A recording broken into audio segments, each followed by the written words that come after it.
Ang 7 pagkain na dapat iwasan kung gusto mong humaba ang iyong buhay.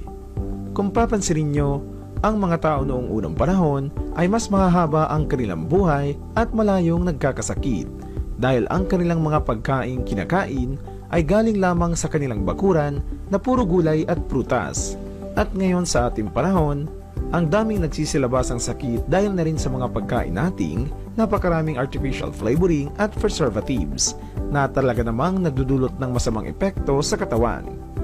Ang lifestyle at food choices ang isa sa mga pangunahing dahilan kung bakit umiiksi ang ating buhay.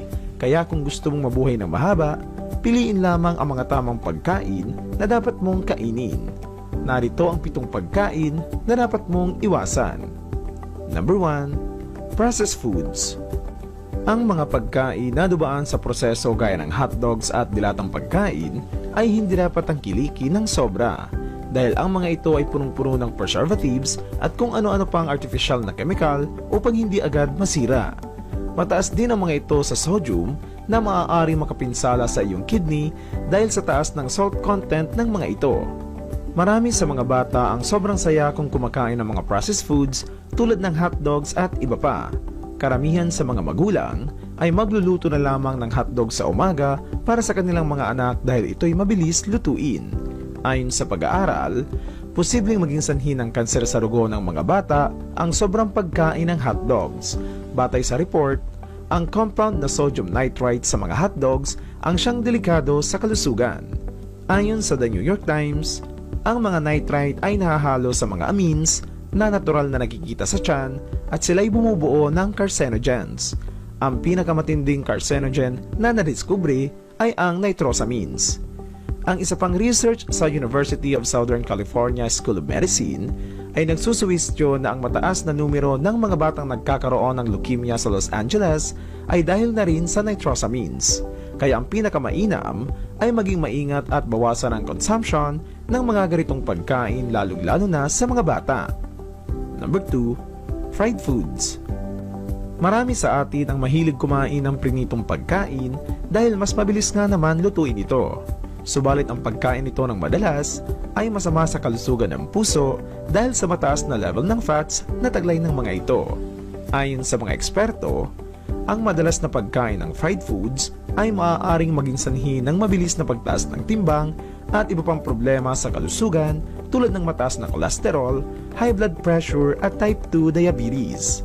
Hindi naman daw masamang kumain ng fried foods kung paminsan-minsan lang. Make sure lang na hindi natin ito aaraw-arawin. Gayun din, subukan natin ang iba't ibang paraan ng pagluluto ng pagkain nang sa gayon ay hindi tayo magsawa sa prito. Magandang paraan din ito upang mabawasan ang mantika na mai-intake natin. Number 3. Soft drinks. Nakasanayan ng ibang tao na pagkatapos kumain ay sasabayan ito ng pag-inom ng soft drinks, lalo na kapag ito ay malamig at nagyayelo. Nagdudulot kasi ito ng satisfaction sa iyong kinain at kaagad kang magdidighay pagkatapos mong inumin ito. Ngunit sa kabila ng sarap at tamis ng soft drinks ay nagdudulot ito ng masamang epekto sa ating katawan.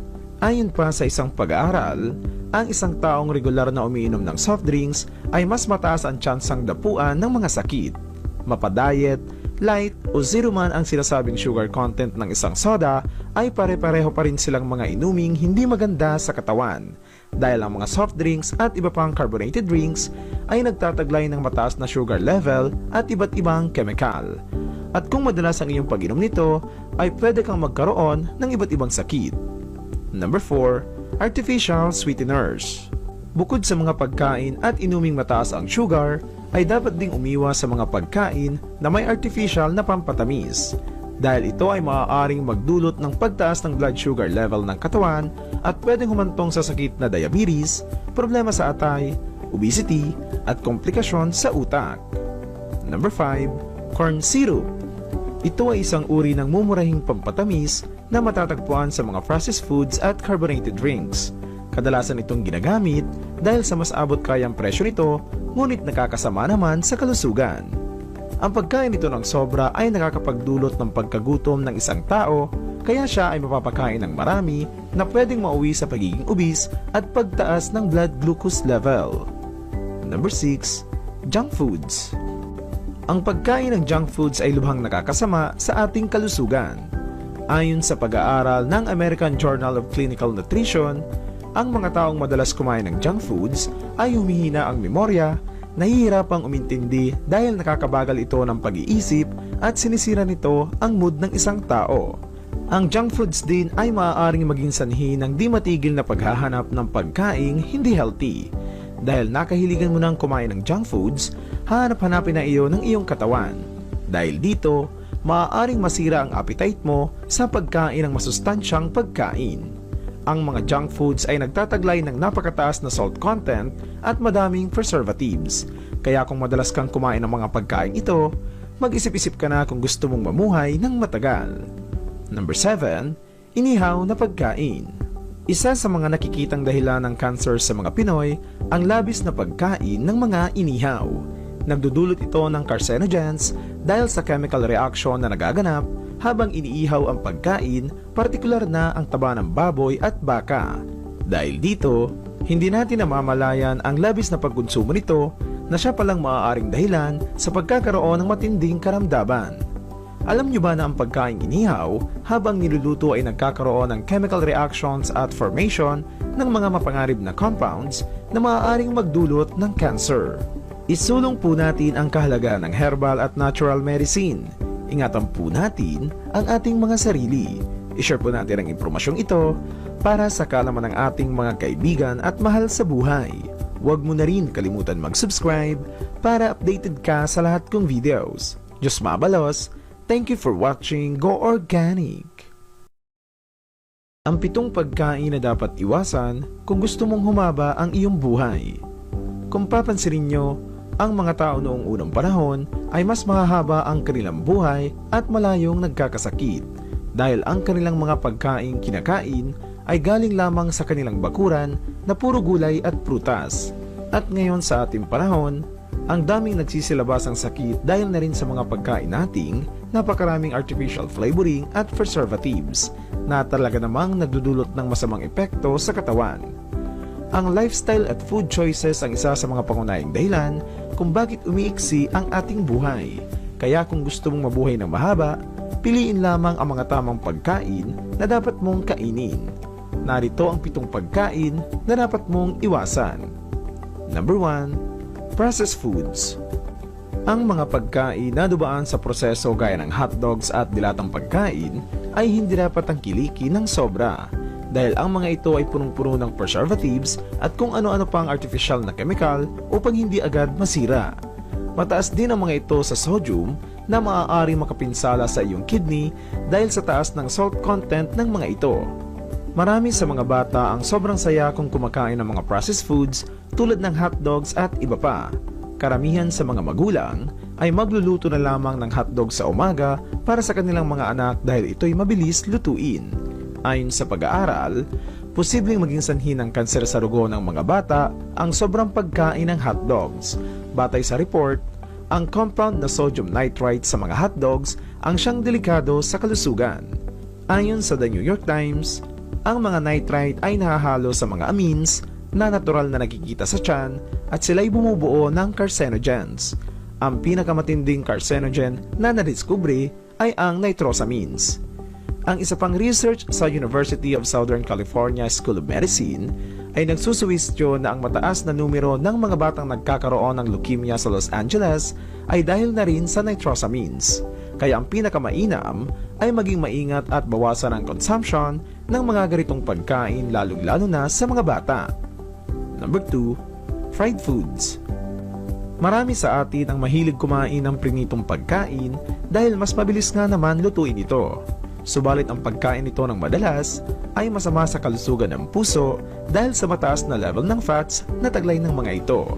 Ayon sa mga eksperto, ang madalas na pagkain ng fried foods ay maaaring maging sanhi ng mabilis na pagtaas ng timbang at iba pang problema sa kalusugan tulad ng mataas na cholesterol, high blood pressure at type 2 diabetes.